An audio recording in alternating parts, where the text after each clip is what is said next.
حضرات گرامی، جیسے کہ آپ نے بڑے عمل اور پرگواری سے مولانا کے ارشادات سنے، ہماری بات کی روایت کے مطابق میں نے مولانا صاحب سے پوچھا ہے، وہ آپ کے سوالات کا جواب دینے کے لیے تیار ہے۔ میں یہ وعدہ کیے دوں جو کچھ انہوں نے فرمایا ہے، اگر انفارمیشن کے طور پہ یا اس کی وضاحت آپ چاہتے ہیں، پرسنل کوشچن نہیں ہوگا، آپ سوالات کریں۔ میری رائے میں اس کے سوالات بالکل نہیں کرنے چاہیے، ہماری وہ ہمیں کتاب کریں۔ ٹھیک ہے، مولانا نے مہمان سے غلط روایت قائم ہو جائے گی، اور یاد رکھیے گا اختلاف رکھنے والا کوئی آدمی سنت سے تقریر نہیں کر سکے گا، اور غلط روایت قائم کرنا چاہتے ہیں مہمان سے کوئی سوال نہیں ہوگا۔ وہ آپ کی بڑی مہمان پلیز پلیز ہاں میری بات سنیں سر، باؤ صاحب پلیز پلیز سیٹڈ۔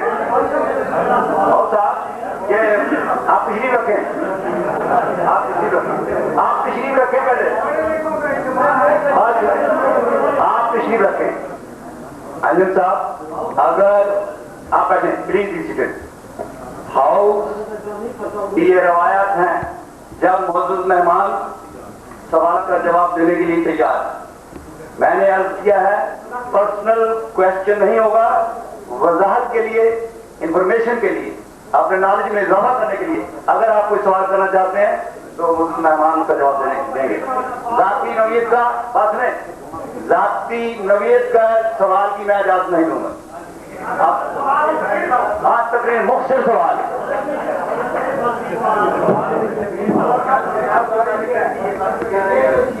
اختلافات ہیں نا جناب، یہ بہت تاریخی ہیں، جن کی جگہ بہت گہری ہیں اور مختلف رائے ہیں، اور اس کو اب ختم بھی نہیں کیا جا سکتا کہ شیعہ سنی ہو جائے، سنی شیعہ ہو جائے۔ اب ایک منٹ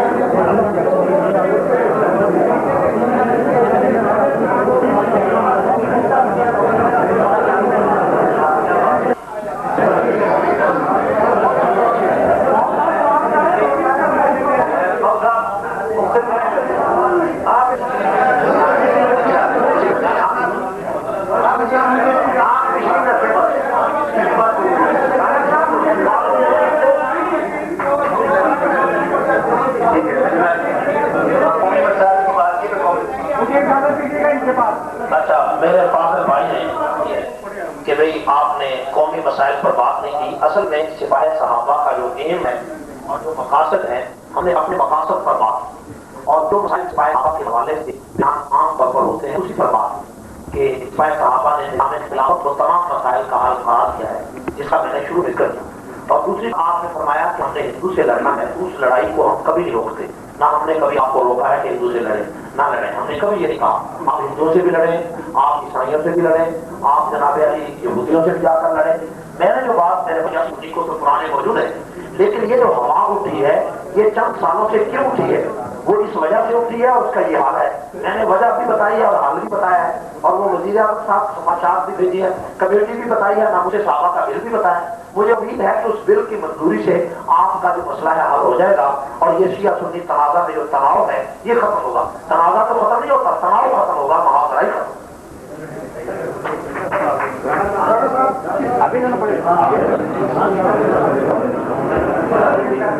پاکستان کی تاریخ صرف 42-44 سال میں محیط ہے۔ ہندوستان کے اندر ہزاروں فسادات ہوئے ہیں۔ اس وقت سپاہ صحابہ نہیں تھی، شیعہ سنی فسادات ہوئے، مختلف لوگوں نے اس پہ کام کیا ہے، کچھ کامیاب بھی ہوئے۔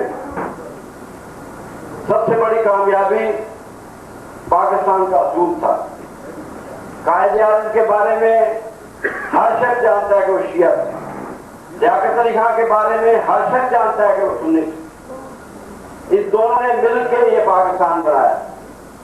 اگر اس وقت بھی قائد اعظم کے خیالات کو یا لیاقت علی خان کے خیالات کو ایکسپلائٹ کیا جاتا مذہبی بنیادوں پہ، تو کیا پاکستان بن سکتا تھا؟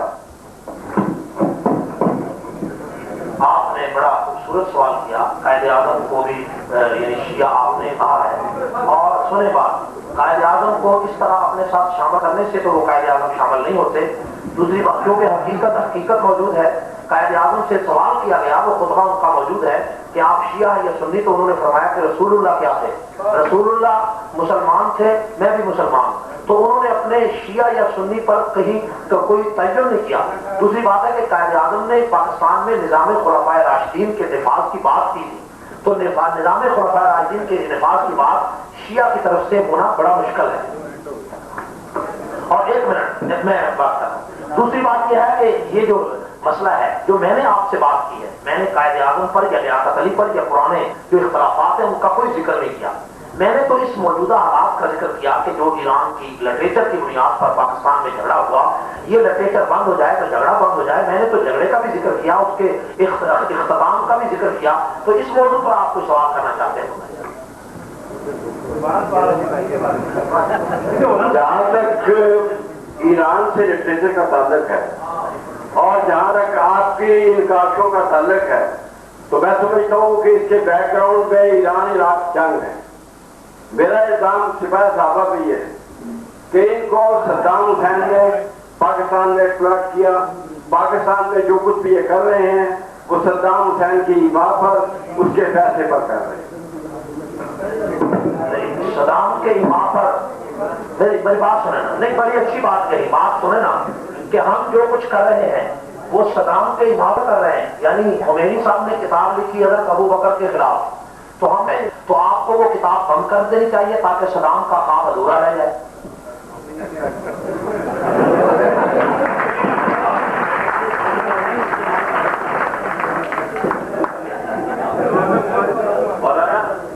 ہمارے کو کچھ آپ نے کہتے ہیں اس بات میں، اور آپ نے بڑی خوبصورت بات کی ہے کہ میں ابھی ایک بات ہوائے وقت ہے کہ آج تک اس سوال کا جواب دینے سے پہلے آ گیا ہے بخاری صاحب کے اور آپ کے سوال میں، لیکن کیا ہی اچھا ہو اگر حضرت قائد اعظم کے مطابق جیسا کہ آپ نے فرمایا ہے، ہم میں سے نہ کچھ کیا ہے نہ مسلم ہے، ہم صرف مسلمان رہے ہیں، تو میرا خیال ہے اس طریقے سے جھگڑا صاف ہو سکتا ہے کہ قائد اعظم نے کہا تھا کہ حضور کے وقت کیونکہ نہ کوئی شیعہ تھا نہ کوئی سنی تھے، میں حضور کی پیروی کرتی ہوں، تو وہ تھے میں وہ، انہوں نے کہا وہ مسلمان تھے میں مسلمان ہوں، تو میرا خیال ہے جھگڑا اس طریقے سے ختم ہو سکتا ہے کہ نہ ہم میں سے کوئی شیعہ رہے گا کچھ ہم سب مسلمان ہیں۔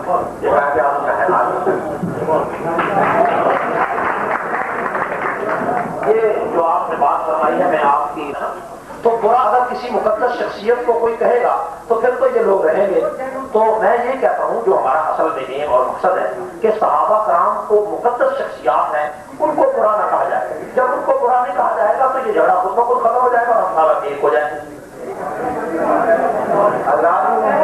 اب مولانا نے جو بات کی ہے بتائے فہمی کے اصول کو بنانے کی ہے۔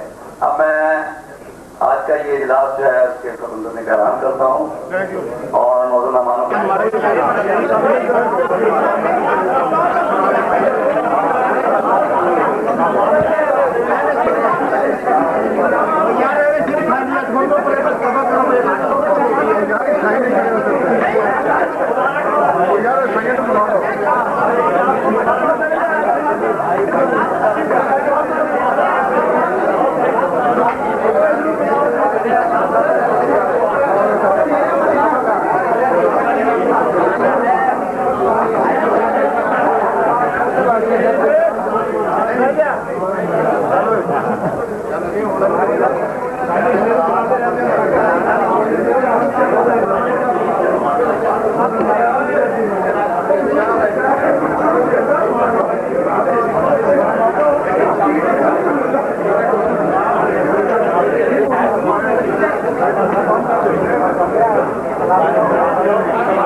Gracias.